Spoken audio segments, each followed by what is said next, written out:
Dear fellow citizens of the state of Illinois, I am running for governor of Illinois as a Republican candidate in the 2026 election. Without exception, the state of Illinois is and has been among the states most prepared for the federal trade war and the ongoing federal withholding of funds in terms of fiscal resiliency. I am truly grateful to live in the state of Illinois. Yet we the people of Illinois must be prepared to seek detours and avenues of prosperity in light of economic harm. Many of our fellow neighboring states and communities will begin feeling its impacts. So too will our friends Canada and Mexico. The economic ripples shall not supplant the government of the state of Illinois. Today, I would like to discuss with you about food security in the state of Illinois in light of the proposed trade war between the United States and Canada and Mexico. According to Beth Burke, the CEO of the Canadian American Business Council, quote, "We have about 20 members who have footprints in Chicago, and those footprints include regional offices, distribution, packaging centers, retail centers, terminals. Those companies employ about 1.3 million people in the Chicago area." Close quote. The United States Census Bureau reports the population of Illinois to be around 12.71 million residents. 1.3 million people is 10.22% of the total population of Illinois. During my announcement speech for governor, I stood in front of the soybean in Chicago to state that our farmers help feed Chicago and Chicago helps keep our farmers employed. Whether a farmer raises pigs or cows, grows corn, soybeans, pumpkins, or cover crops, or utilizes a vehicle, a piece of machinery, plastic and plastic articles, fuel oil, or fertilizer in order to run the farm, the products have to be packaged and processed, shipped and distributed to stores and vendors to enter market. The agricultural economic engine of Illinois will continue to thrive if the people of Illinois continue to be employed in the Chicagoland area. According to the Chicago Tribune, in an article called "Canada, Illinois Share Strong Ties, Tariffs Could Test That Relationship," dated February 4, 2025, quote, "Chicago is the primary continental hub that connects Canada's two freight railways with the U.S. rail network. Illinois sells more goods to Canada than to its next two largest foreign markets combined, and 420 Canadian-owned companies employ 44,200 workers in Illinois."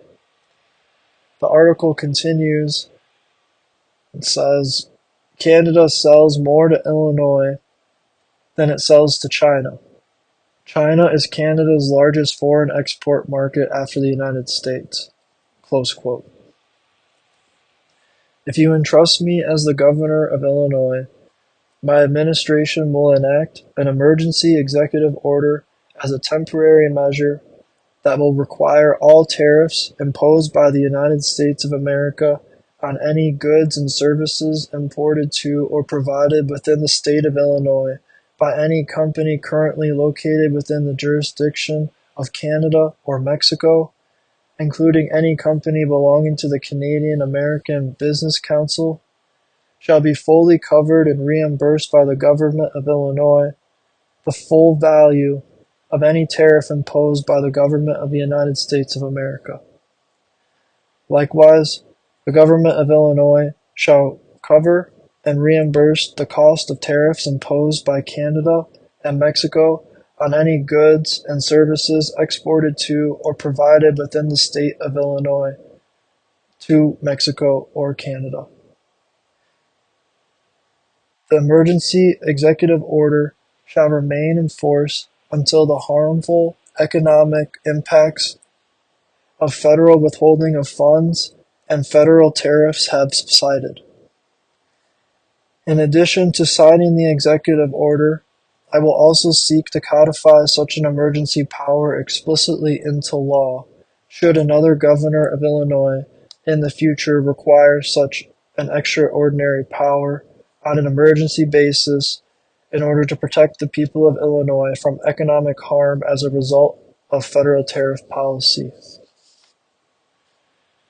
If you entrust me as Governor of Illinois, my administration will coordinate with the Illinois General Assembly to alleviate the financial costs incurred by Illinois farmers, Illinois healthcare enterprises, Illinois food banks, and Illinois schools due to the tariff war, and search for any new economic opportunities that may arise for the state of Illinois despite the proposed tariffs.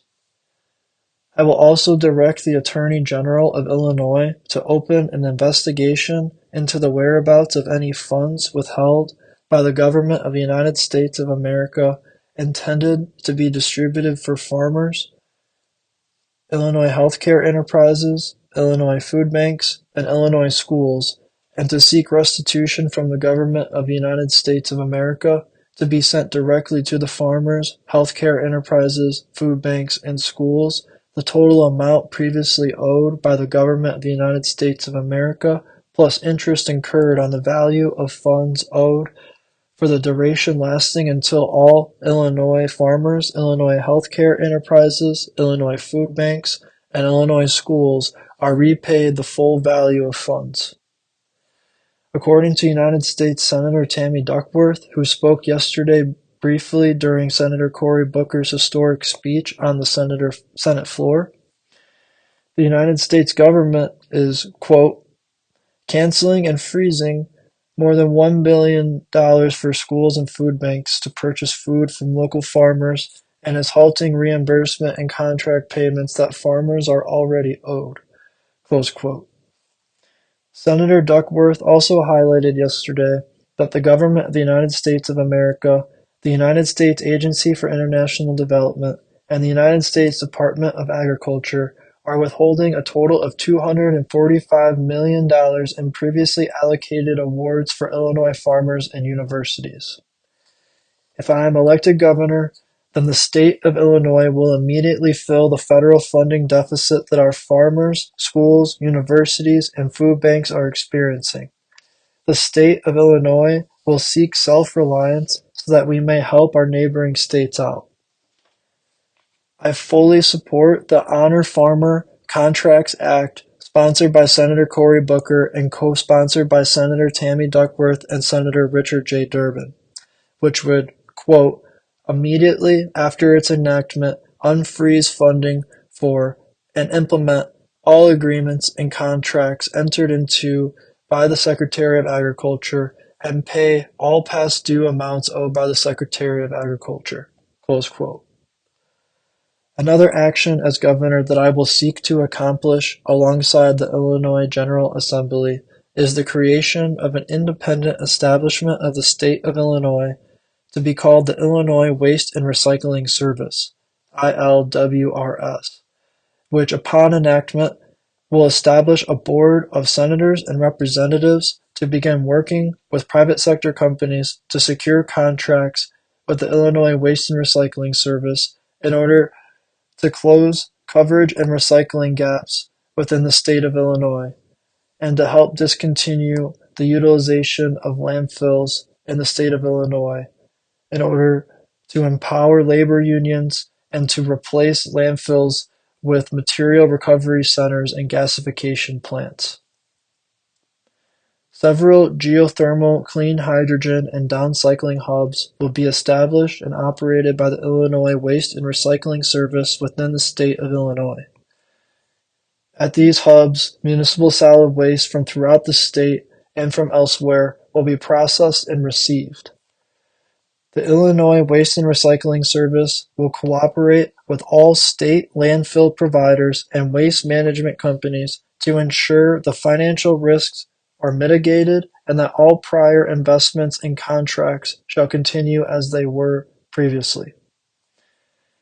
The State of Illinois and the proposed Illinois Waste and Recycling Service must ensure the recycling and gasification of up to 22,400 tons of municipal solid waste produced per day in the state of Illinois, with a minimum volume of 560 metric tons per day of green ammonia fertilizer being recovered via gasification of municipal solid waste, with a minimum volume of rubber equivalent to 56,000 tires being recycled per day, with a minimum volume of 252 metric tons per day of clean hydrogen being recovered via gasification of municipal solid waste, with a minimum volume of 784 tons per day of steel being recycled, with a minimum volume of 156 tons per day of aluminum being recycled,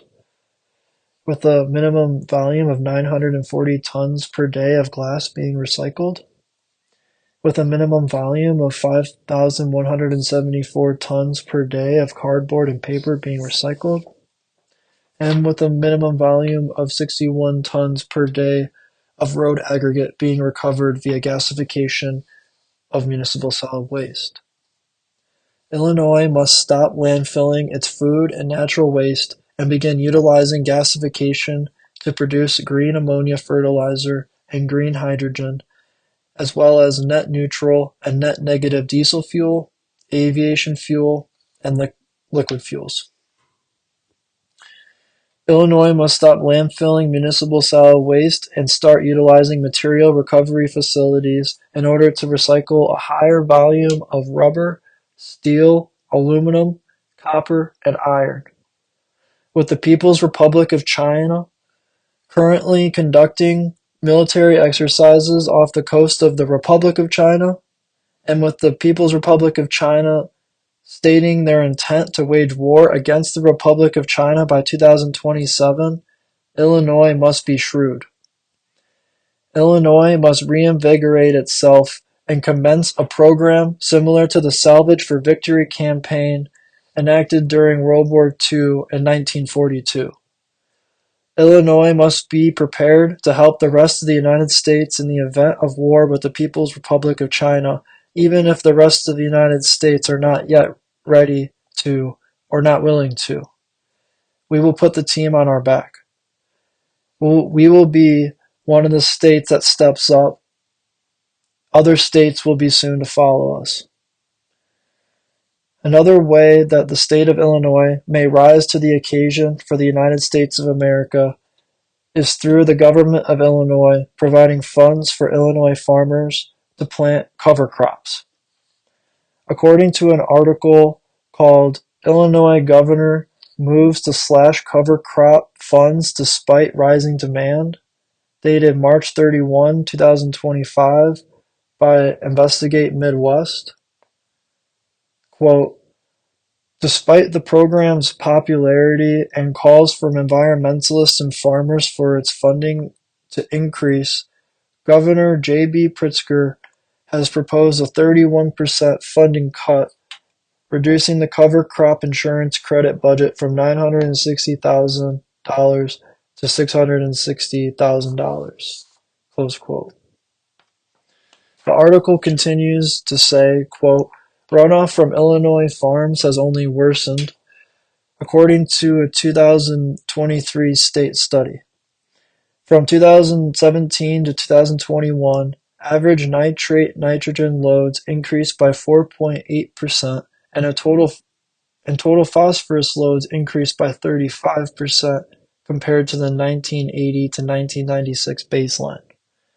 Cover crops, which include winter wheat, crimson clover, cereal rye, oats, or radish, are planted after harvest and before winter.